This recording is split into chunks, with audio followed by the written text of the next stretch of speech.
Oke, Assalamualaikum warahmatullahi wabarakatuh. Perkenalkan, namaku Yuandri Andika Resta dengan NIM 3 digit terakhir saya 060. Saya merupakan mahasiswa teknologi rekayasa otomasi sekolah vokasi dari Universitas di Ponorogo. Oke, pada pertemuan kali ini aku akan membahas mengenai Free RTOS kembali. Namun di sini lebih advance atau Free RTOS advance-nya. Langsung saja kita masuk ke yang pertama, synchronization dan events.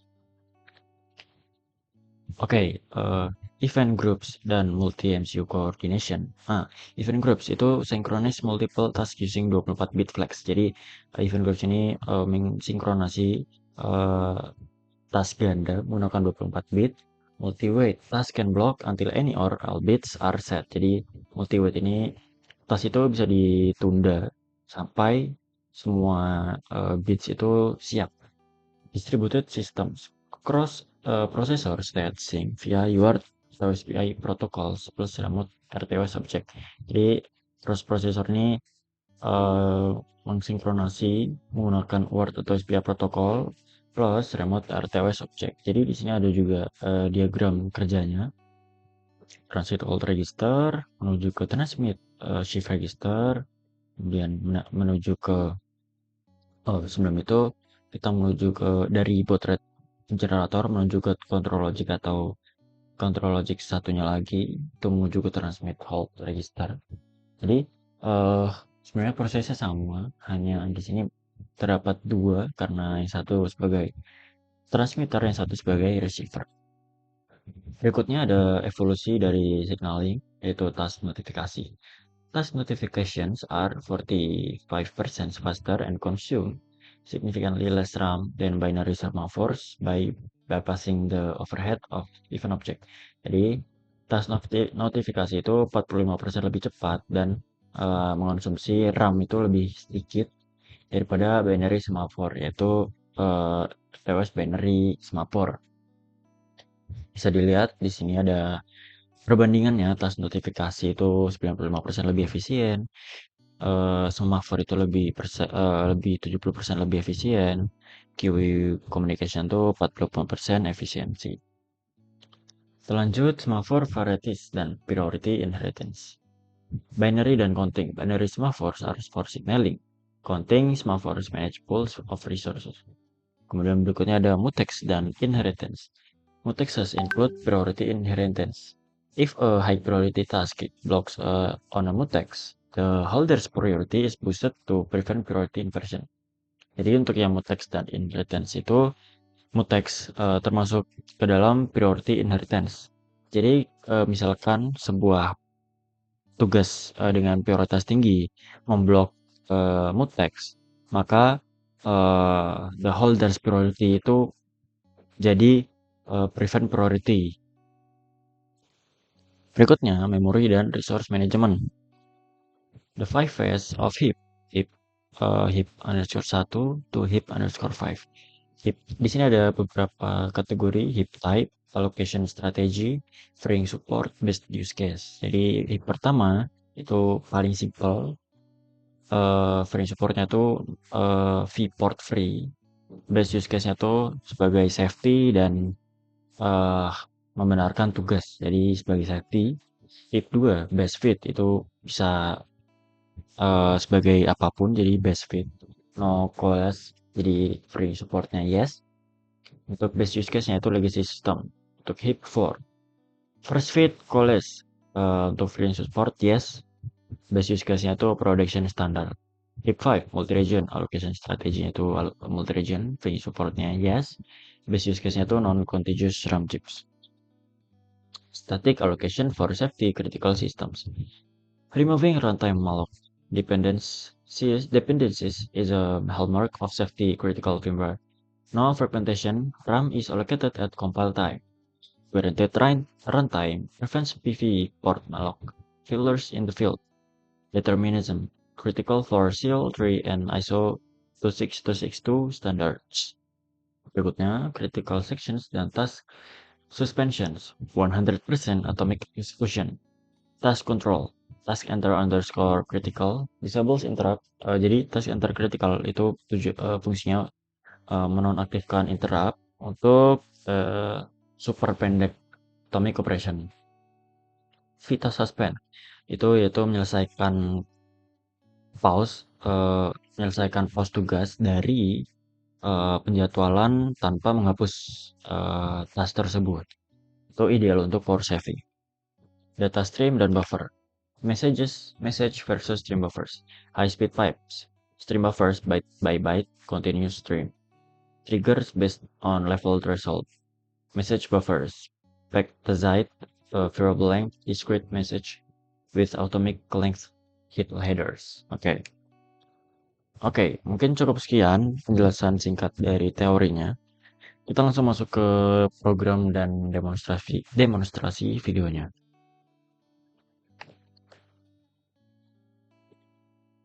Nah, oke, di sini ada programnya. Jadi di sini ada dua program untuk ESP. Ya, ini yang ESP. Kita buka ESP, main CPP. Jadi ini untuk yang ESP dan ada juga untuk yang STM. Jadi kita masuk dulu yang ke ESP. Jadi di sini tuh ada hmm, fitur FreeRTOS yang di video sebelumnya tuh sebenarnya udah dijelasin juga ya FreeRTOS. Jadi pada program ini tuh terdapat beberapa mutex ya. Mutex yang sudah saya jelaskan pada video ini yang tadi dan juga video sebelumnya juga udah ada penjelasan apa itu mutex. Bentar kita coba cari dulu. Nah, di sini terdapat beberapa mutex, ada data mutex, I2C mutex, dan SD mutex. Tujuannya apa? Itu data mutex untuk melindungi struktur data agar tidak dimodifikasi oleh dua task secara bersamaan. Untuk yang I2C mutex itu layar OLED itu kan membutuhkan jalur kabel I2C yang sama dengan modul RTC. Nah, jadi mutex ini memastikan bahwa saat OLED itu sedang memperbarui tampilan, RTC itu tidak boleh memotong komunikasi. Begitu pula sebaliknya. Untuk yang SD mutex, itu melindungi komunikasi kartu SD pada bus SPI agar proses tulis file berjalan aman. Untuk sensor Q, itu sebuah antrian data dengan kapasitas 1 slot data yang digunakan khusus untuk mengirimkan data secara efisien ke task OLED. Berikutnya ada button semafor, itu berfungsi sebagai jembatan sinyal dari pin interupsi tombol fisik menuju task penanganan debouncing. Jadi ini terdapat program utamanya yaitu static void dari program ini. Oke. Tentunya di sini ada fruit juga karena kita menggunakan OLED. Itu merupakan tipe dari OLED yang kita gunakan. Di sini ada task void task DHT. Jadi di sini ya kita masuk ke FreeRTOS task. Jadi di sini ada void task DHT, task RTC, task ADC, task ultrasonic, task OLED, task LED. Jadi di sini terbagi jadi beberapa task ya sesuai dengan konsep RTOS yaitu di mana kita bisa memberikan banyak penugasan kepada microcontroller dengan konsep RTOS.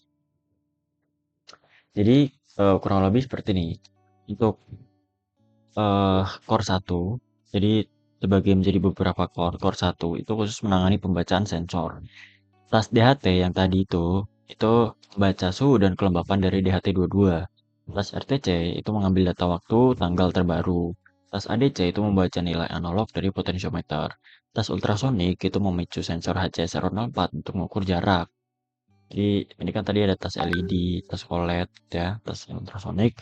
Fungsinya tadi dan core 0 itu khusus menangani output.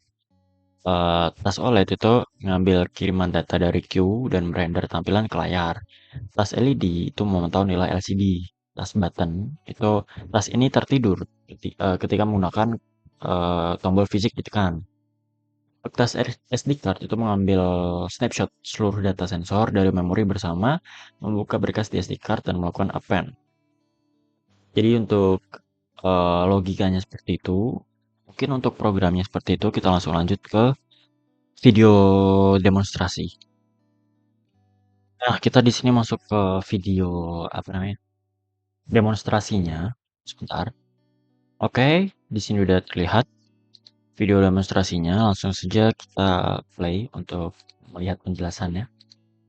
Oke teman-teman, untuk percobaan pertama di sini kita mengakses eh, 3 sensor sekaligus, yaitu saya menggunakan HCSR, DHT, dan ada RTC, yaitu meskipun ini RTC real time clock, tapi di dalamnya itu ada sensor suhu juga teman-teman. Jadi saya gunakan RTC.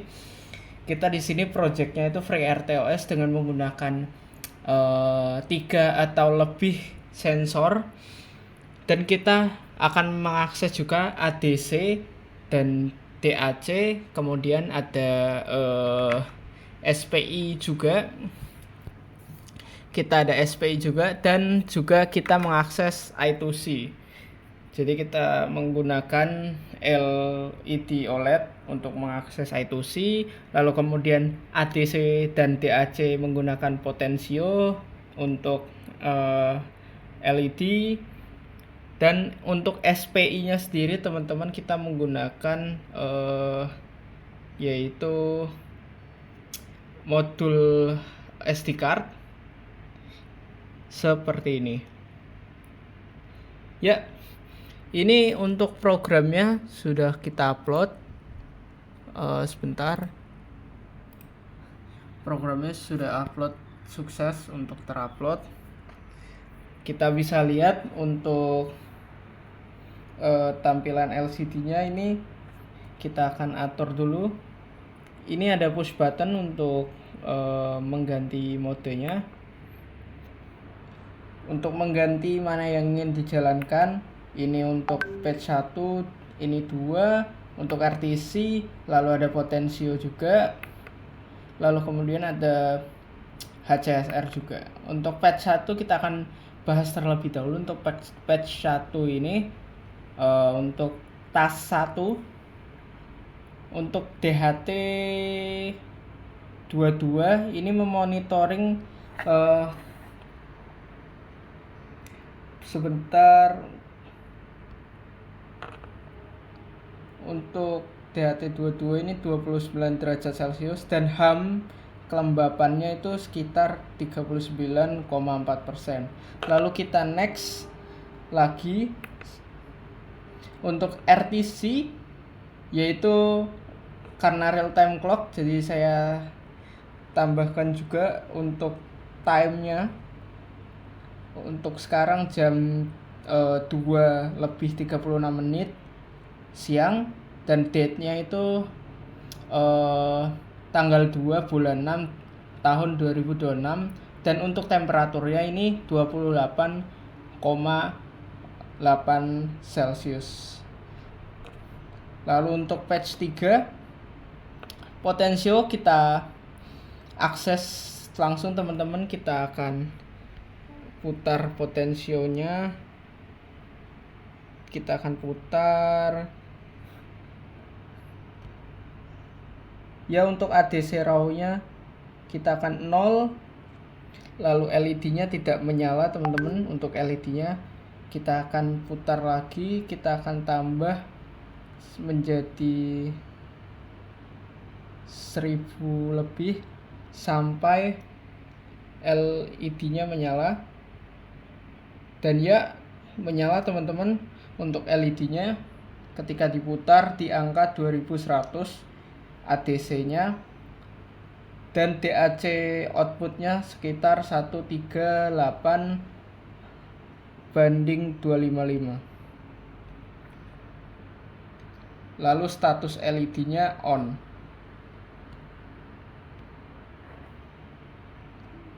Kita akan putar lagi sampai mentok ke kiri.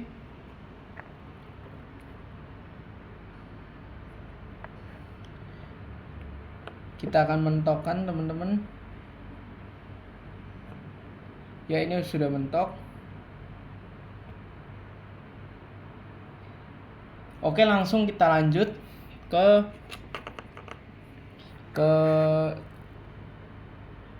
ke patch 4.